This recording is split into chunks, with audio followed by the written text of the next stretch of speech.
కూటమి ప్రభుత్వంలో మహిళల పరిస్థితి ఎంత దారుణంగా ఉందంటే అన్యాయం జరిగింది ఆదుకోండని పోలీసులను ప్రభుత్వాన్ని ఆశ్రయిస్తే సినిమా తరహాలో వేధింపులు ఎదురవుతున్నాయి. ముఖ్యంగా దళిత మహిళల విషయంలో ఈ తరహా ఘటనలు జరుగుతూ ఉండటం మరింత దారుణం. నెల్లూరు జిల్లా కావలిలో ఓ గిరిజన ఎస్టీ మహిళను టీడీపీ నేత అతని కుటుంబం వివస్త్రణ చేసి దాడి చేసిన ఘటనలో నేటికి బాధితురాలికి న్యాయం జరగకపోగా విచారణకు వచ్చిన పోలీసులు నువ్వు గిరిజన మహిళవే అని సాక్ష్యం ఏదంటూ ప్రశ్నించారు. అసలే పరువు పోయి దిక్కుతోచని స్థితిలో కుంగిపోయిన ఆమెకు పోలీసుల సూటిపోటి మాటలు న్యాయం జరుగుతుందన్న ఆశను చంపేశాయి. రాష్ట్రంలో పోలీసింగ్ వ్యవస్థ కూటమి ఆదేశాలను మాత్రమే అమలు చేస్తుంది అనడానికి కావలి ఘటనే నిదర్శనంగా నిలుస్తోంది. ఓ దళిత మహిళను రోడ్డుపై వివస్త్రను చేసి చితకబాదిన టీడీపీ సైకోలపై నేటికి చట్టాలు అమలు కావడం లేదు. ఫ్రెండ్లీ పోలీసింగ్ అని చెప్పే ప్రభుత్వం ఆ ఫ్రెండ్లీనెస్ కేవలం తమ పార్టీ నాయకులకు మాత్రమే వర్తిస్తుందనే సంకేతాలు ఇస్తోంది. కచేరిమిట్ట ప్రాంతంలో జూన్ 19న రాత్రి కుమారుడి ప్రేమ వ్యవహారానికి సంబంధించి ఒక గిరిజన మహిళపై స్థానిక తెలుగుదేశం పార్టీ మాజీ కౌన్సిలర్ అతని కుటుంబ సభ్యులు దాడి చేశారు. బాధితురాలిని వివస్త్రను చేసి జుట్టు పట్టుకుని కాళ్లతో చేతులతో అమానుషంగా కొట్టారు. ఈ మేరకు బాధితురాలు ఫిర్యాదు చేస్తే ఈ కేసును తొక్కిపెట్టిన పోలీసులు వారం తరువాత కేసు నమోదు చేశారు. అది కూడా ఆమె ఇంట్లోకి అక్రమంగా ప్రవేశించి శారీరకంగా గాయపరిచి పరువుకు భంగం కలిగించారని ఎస్సీ ఎస్టీ అట్రాసిటీ కేసు నమోదు చేసి చేతులు దులుపుకున్నారు. అయితే ఈ SC ST atrocity case DSP పరిధిలో ఉంటుంది. పిల్లలిద్దరూ ప్రేమించుకున్నారు సార్.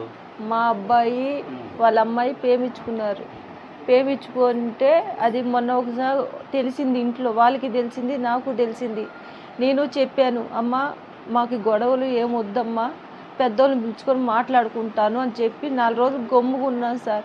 పిల్లోడికి చెప్పుకుంటా ఉన్నాను. నైటు 9 పైనే వచ్చి బయటికి రా అని చెప్పి ఇంకేం మాట్లాడలేదు సార్. జుట్టు పట్టుకొని లాగి రోడ్లో బట్టలన్నీ చింపేసి కొట్టారు సార్. మగోళ్ళు ఆడోళ్ళు కలుసుకొని గిరిజన మహిళలని బట్టలు ఊడదీసి లాగి రోడ్డు మీదకి తీసుకొచ్చి అందరి సందర్భంలో కొట్టడం ఎస్సీ ఎస్టీ అట్రాసిటీ కింద ప్రధానమైనటువంటి నేరం అవుతుంది. ఈ కేసును నీరుగార్చడానికి ఆయన కొడుకు మేనని మొత్తం సాయంత్రానికి తీసుకెళ్లి రాత్రంతా పోలీస్ స్టేషన్లో నిర్బంధించి ఆ అబ్బాయి మీద బైండ్ ఓవర్ కేసు పెట్టి తల్లిని కొడుకుని కూడా నానా రకాలు మాట్లాడి హింసించి ఇబ్బంది పెట్టి కాంప్రమైజ్ కావాలని ఆ అబ్బాయి మీద కూడా కేసు ఫైల్ చేయడం జరిగింది. ఎలాంటి పరిస్థితుల్లో ఈ కేసును వదిలిపెట్టే ప్రసక్తి లేదు. నిందితులు టీడీపీ నేతలు కావడంతో కేసు నమోదు చేయడంలో ఆలస్యం చేయడమే కాకుండా అట్రాసిటీ కేసును విచారణ చేపట్టాల్సిన డీఎస్పీ సరైన సమయంలో రెస్పాండ్ కాలేదు. అంతేకాకుండా దాడి జరిగిన వెంటనే బాధిత కుటుంబంపైనే కేసు పెట్టాలంటూ పోలీసులపై ఒత్తిడి తెచ్చారనే ఆరోపణలు వినిపిస్తున్నాయి. బాధిత మహిళకు న్యాయం జరగడం లేదని మీడియా కథనాలు, వైఎస్ఆర్సీపీ నాయకులు, దళిత సంఘాలు ప్రశ్నిస్తుంటే తప్పక 2 రోజుల ముందు డీఎస్పీ స్వయంగా విచారణకు హాజరయ్యారు. చిన్నపాటి కేసుల్లోనే గంటల వ్యవధిలో అరెస్టులు చేసే పోలీసులు ఓ గిరిజన దళిత మహిళపై జరిగిన దాడి కేసులో ఇప్పటి వరకు ఒకరిని కూడా అరెస్టు చేయలేదు. పైగా దాడిలో ప్రధాన పాత్రధారి సూత్రధారి అయిన టీడీపీ నేత ఇబ్రహీంను A6గా ఎఫ్ఐఆర్లో పొందుపరచడం వెనుక అనేక అనుమానాలు వ్యక్తమవుతున్నాయి. నేను 26 నుంచి ఊళ్ళో లేను. నేను వచ్చిందే మొన్న కాబట్టి నిన్న రాగానే నేను దర్యాప్తు కోసం ప్రయత్నం చేశాను. వాళ్ళు ఎవరు అందుబాటులో లేరు. ఇవాళ ఉన్నారు అందుబాటులో. ఇవాళ అందుబాటులోకి వచ్చి వాళ్ళ విట్నెస్లను అందరూ ఎగ్జామ్ చేయాలి. ఇప్పుడు మనం గబాల్ని వెళ్ళి ముద్దాయి నష్టం ఉన్నది కదా, అంత విట్నెస్ అందరూ ఎగ్జామ్ చేసుకునేది చేయాల్సింది. ఏ కేసు అయితే సరే ముందు ఇన్వెస్టిగేషన్ తర్వాతే అరెస్ట్ ఉండేది. ఇన్వెస్టిగేషన్ చేయకుండా అరెస్ట్ చేయరు కదా.